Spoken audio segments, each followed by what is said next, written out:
Dans un coin tranquille de Youngstown, dans l'Ohio, une découverte a secoué la ville. Un corps, enveloppé dans des sacs poubelles noirs, a été retrouvé dans un congélateur.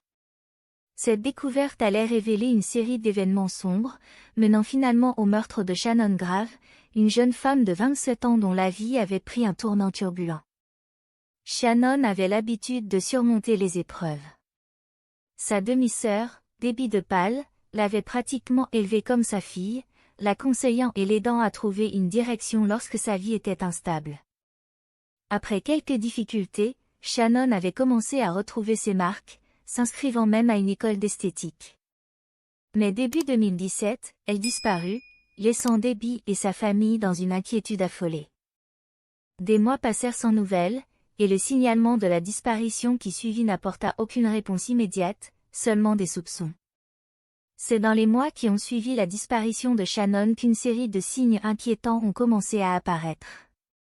Son téléphone affichait une activité étrange et ses amis partageaient des histoires contradictoires sur son dernier lieu de résidence. Une enquête plus approfondie a révélé que Shannon avait auparavant mené une vie à haut risque, fréquentant notamment des milieux dangereux et travaillant comme danseuse exotique. Malgré ses efforts pour reconstruire sa vie, le passé, semblait-il, ne voulait pas la laisser partir. En creusant plus profondément, les autorités ont découvert des noms et des visages qui semblaient entourer le mystère, dont un en particulier, Arturo Novoa, un ancien petit ami aux antécédents judiciaires. Arturo était réapparu dans la vie de Shannon peu avant sa disparition, et son implication était indéniable.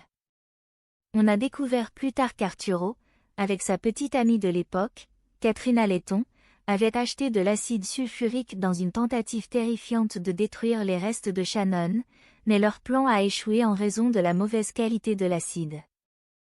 La découverte macabre dans le congélateur a marqué un tournant dans l'enquête. Un tatouage sur l'une des jambes retrouvées correspondait à celui de Shannon, confirmant ainsi les pires craintes de la famille.